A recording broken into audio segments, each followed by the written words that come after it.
गांसो जाग्रा मोसौ नङा ओंखाम जाग्रा मोसौसो बे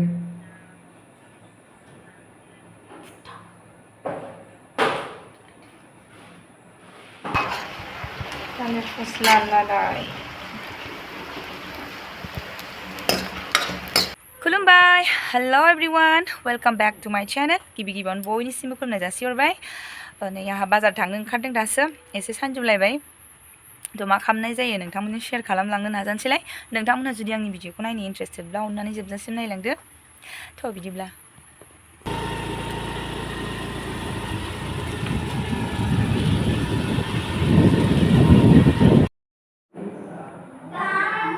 अमा गोरान फोरानदों बेखौ आङो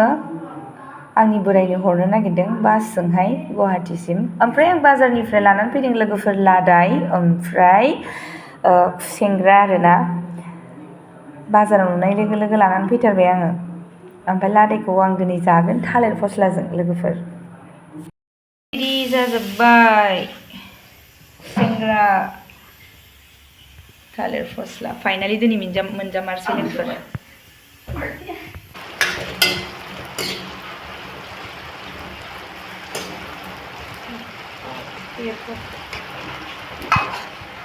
थालिर फस्ला लादाय थाव जायै सासे दङ माने खम होनानै बेखौ बिदियैनो ल' फ्लेमाव होनानै फोमोनबाय आरोना खुसेंग्राखौहाय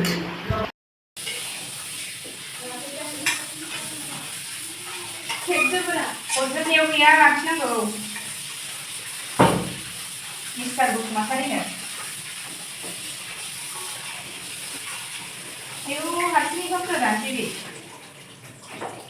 बोरायनो हरनो थफ्ला जुबाय आङो एक्सुवेलि अमाखौ दाख्लिनिफ्रायनो फोरानदों ओमफ्राय मैया एसे सान्दुङाव होबावबाय ओमफ्राय दहाय एसे अराव होस्रोबावबाय आरो आङो मोजाङैनो मोजां सहैथों साननानैहाय ओमफ्राय आं हरफागोन गुनगुन बासजों आरो आंहाबोथ' जानांगोन ना अमा बेदरसो जेराव आरो बेबो गोरान रानफुनलाबाव हरजोबनायाव गैया हरबाय ने आङो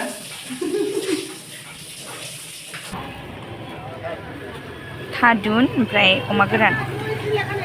मा थादुन होनोमोनलाय बेखौ दाउमासार नै लाखाबाय लोगोफोर गारियाव थिखांनानै हरसै आङो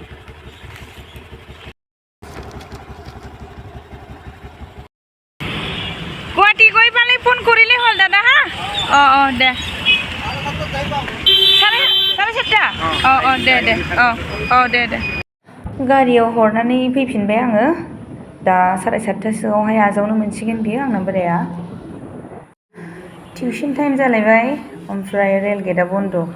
खम जारला बिदियावनो लेट जालाङो टाइमाव ओंखारबाबो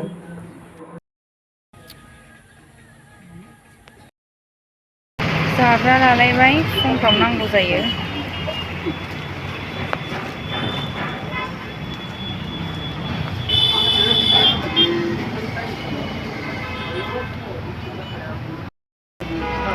बाबा नेगासिनो दाबो गवा टिउसनानो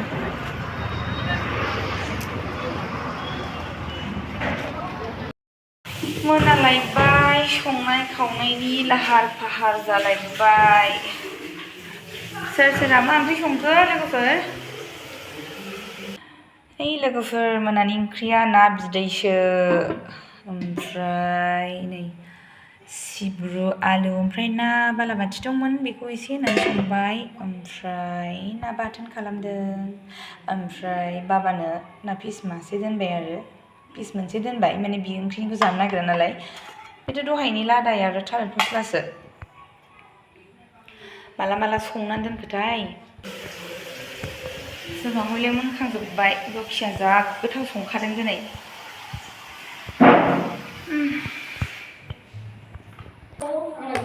माया औ ओमफ्राय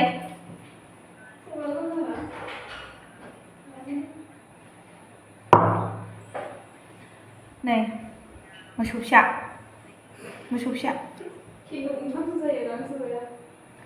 बेथ' गांसो जाग्रा मोसौ नङा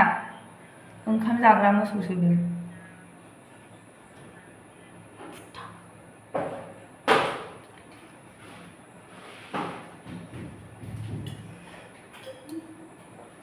नायदो गाबोन नों गखाया आंजों बिराद जंखायनो मोजां मोनो आंखौ बुनायानो दलद दोना अ बे गिलासा नोंनिसो होमबाथ' आं बेयावनो लोंबाय थासिगोन दैखौ बायदि नों नायदोब्रा बेथा बिमा बिफा अफिसाव थांबा आं नोंखौ मा खालामो नायदो दैयाव फोजावहैया नामा आं नायनो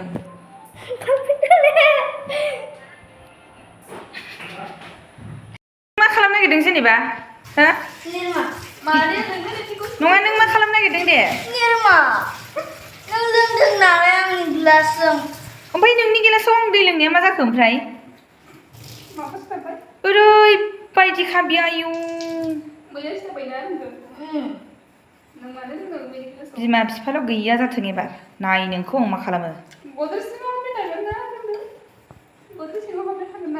आं लोंनायखाय गावनि गिलासखौ आं लोंनायखाय नायदो लोगोफोर माबाखौ सुबावबाय गिलासखौ मानजिबावबाय ओरैबायदिखा बियो गाहायाव दाथांखा नोङो साला आंनि रुमाव दाथांखा नों गाहायाव एग्जामफ्राथ' जोबस्राजोब्बाय लोगोफोर उन्दैफोरना बयनाबो जोंना जोब्बाय जोंनाबो जोबनाया बाट माने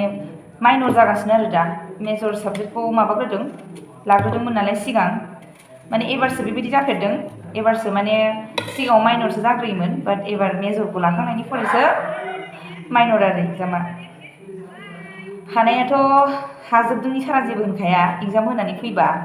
दा रिजाल्टआवसो मिन्थिसिगोन आरोखि माबायदि लिरबोदों डाइलगफ्राथ' गोरोंजोबखा गथ'फ्रा हादोंनि सारा जेबो होनखाया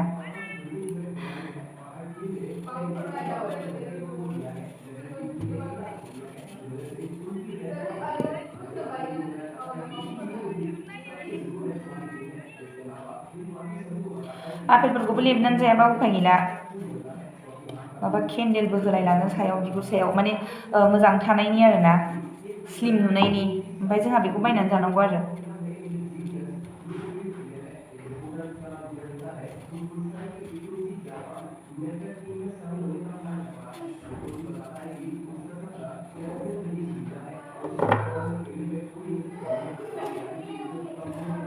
आंखौ बुनो नागिरदों बियो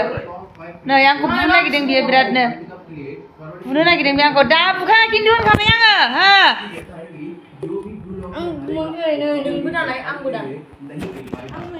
नै जेबो नुवा टिभिखौनो बिदिखौ नायफाबाय थानांगौ नै खर'सो गाज्रि जागोन